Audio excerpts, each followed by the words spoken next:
common knowledge about vaccine injuries is breaking open. If you saw yesterday's scouting report, made a splash. We're going to carry on with that a little bit here today.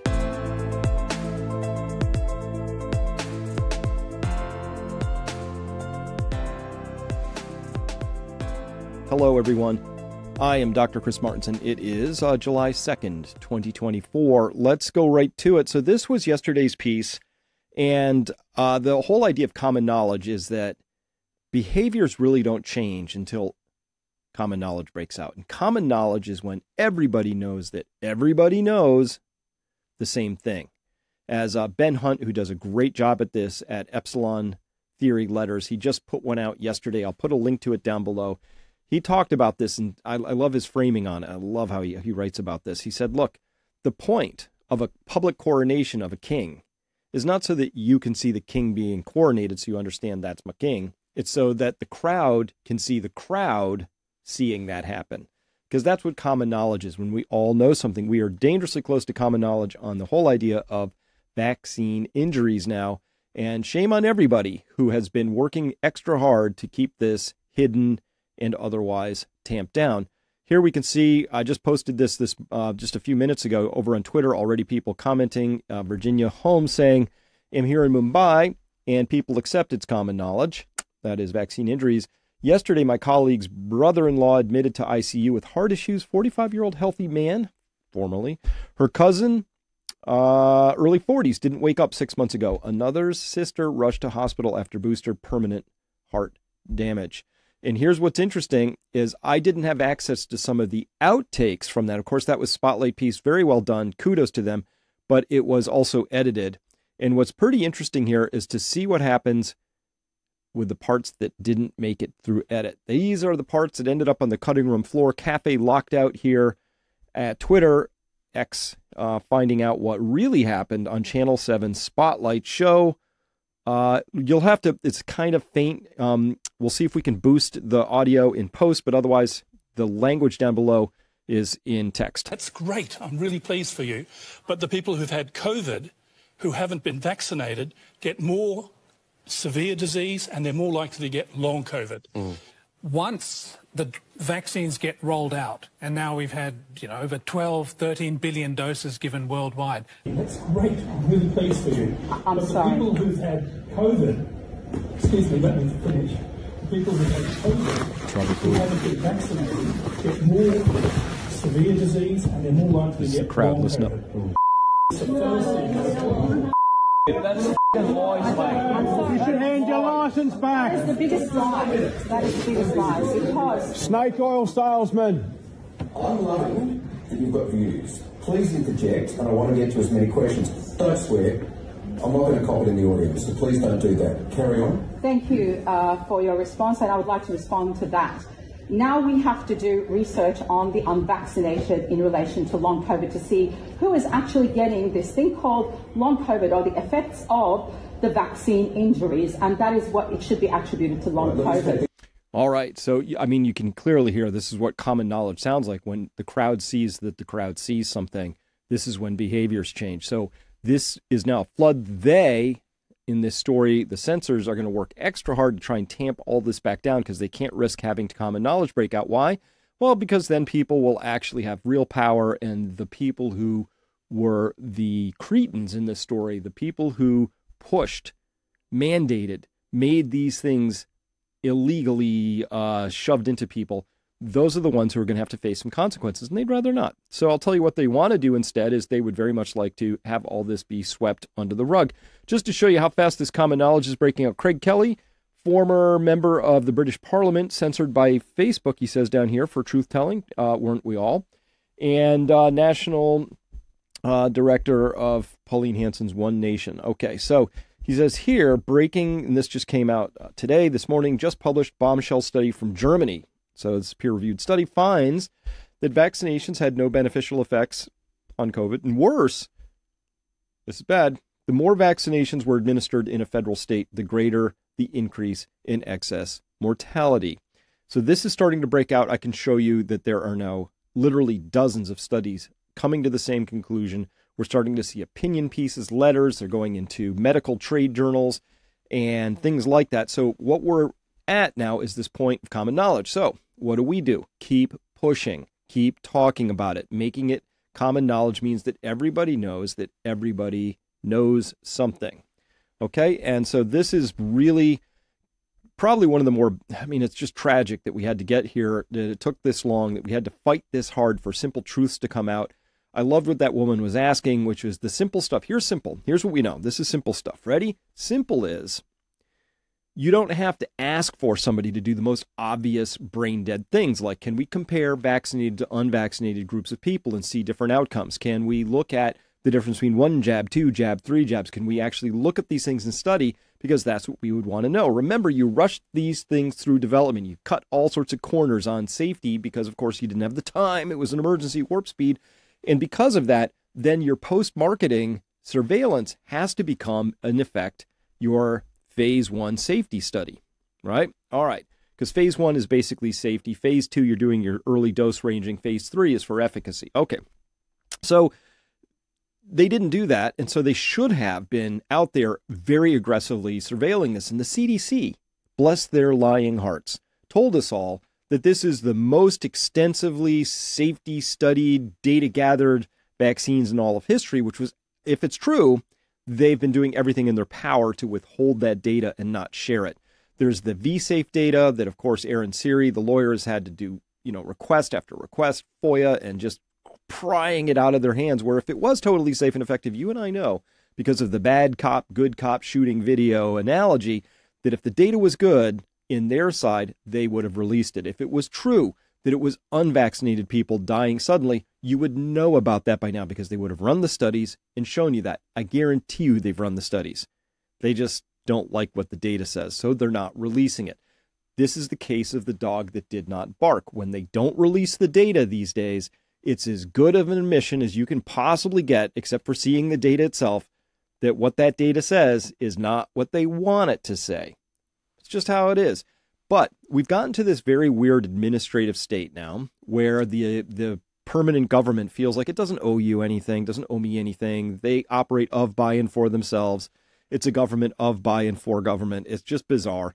And we're at this state where obviously they've been doing some things that are not good. And it's just conflicts of interest. It's just grubby stuff. And by the way, the amounts of money involved will be really disappointing to you when you find out what they are. You'd think, oh, that guy, that doctor is totally prostituting himself for the pharma companies. It must be earning millions. And you know what? Some of this stuff is 4 and 5 figures. It is depressing just how cheap these people are bought for. But that's just an indicator of the underlying integrity those people had. Infinitesimal, if it exists at all. So this is interesting here. The German data, carrying on quote here, provides an important case study because there was a substantial variation in excess mortality across the different German states.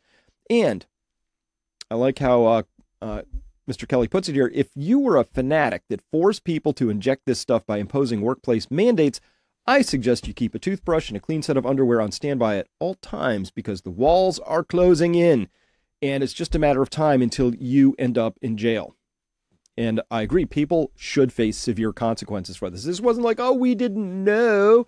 We did the best we could. They absolutely did not do the best they could. They didn't do this most simple, brain-dead, obvious stuff, right? That would be like a pilot forgetting to, put the landing gear down before landing. You'd be like, it's hard. It was a really weird thing we didn't know. Or failing to check the fuel before taking off. Come on. Basic stuff. You're professionals, the people, the authorities you have in power to make these sorts of decisions. You expect them to do the bare minimum, okay? And the bare minimum would have been to actually track this stuff and ask serious questions, right? So, very simple. Okay, carrying on, the preprint paper for studies titled Differential Increases in Excess Mortality. Oh, if it's preprint, I guess it's not peer-reviewed yet. Let me retract that earlier part. Differential increases in excess mortality in the German federal states during COVID-19 pandemic, conducted by Christoph Kuhnbander, PhD, professor of psychology at the University of Regensburg in Bavaria, and mathematician Professor Matthias Reitzner at Osnabrück University. Conclusions. Listen to this. Contrary to what would be expected with an effective vaccination, positive instead of negative correlations were observed. Whoops, negative correlation meaning the more shots we give, the less serious injury and death there is. That would be a negative correlation. More of this, less of that. Instead, they had positive correlations, which meant the more vaccinations were administered in a federal state, the greater the increase in excess mortality. I guess we're not quite as baffled as we used to be about this. This correlational finding is in line with previous correlational findings in the temporal domain, showing that excess mortality was highest during the months with a high number of vaccinations. The fact that particularly high excess mortality occurs both in regions and in time windows in which many vaccinations took place provides strong correlational evidence that the vaccinations may have had a negative effect instead of a positive effect. Oops. Now, this gets even worse. Let me go back to my post here. So I posted about this on X this morning, common knowledge flood. It's arrived. More jabs equals more death, apparently. And I'm, I said, waggishly, I'm so old. I remember when vaccines were meant to protect from versus enabling disease. You want to know why I said that? Because of this down here. This is from a WHO-funded study. This is okthenews.substack.com. Really good, really good Substack. I like this one. I've been reading this. And in here, they're talking about a WHO-funded study. So they rigged this thing as much as they possibly could. They took those numbers and shook them in a magic 8 ball as many times as they had to try and make them look better than they were. And here's the best they could do. They said here that vaccine effectiveness for severe disease was worse still, which was at minus 40% at 270 to 364 days prior. So 279 months to a year. 9 months to a year. If you had your last shot was 9 months to a year ago, right? It turns out vaccine effectiveness for severe disease was minus 40%. That means you are getting more severe disease. So what does that tell you? They did say they found some good correlations there in the up to 9 months, but after 9 months, things went a little off the rails. So I guess you just have to keep getting boosted with these things. And by the way, they were just comparing in this study only one thing, which was people who are in the hospital for severe acquired respiratory distress, right? So they have some sort of a lung disease of some kind. I mean, it could have been bacterial pneumonia, who knows? And some of them had COVID and some of them didn't. But what they weren't testing for in this was all-cause illness, all-cause death, all-cause whatever, right? So there's even still the idea that there are other things lurking. But even within the narrow, this is what they did. They're like, well, let's just look at people going into the hospital for respiratory distress. Minus 40%. Ouch. Which means you are 40% more likely worse off after not taking a jab for 9 months. The jabs leave you worse off. Hence my waggish statement. I'm so old. I remember when vaccines were supposed to protect you, not harm you.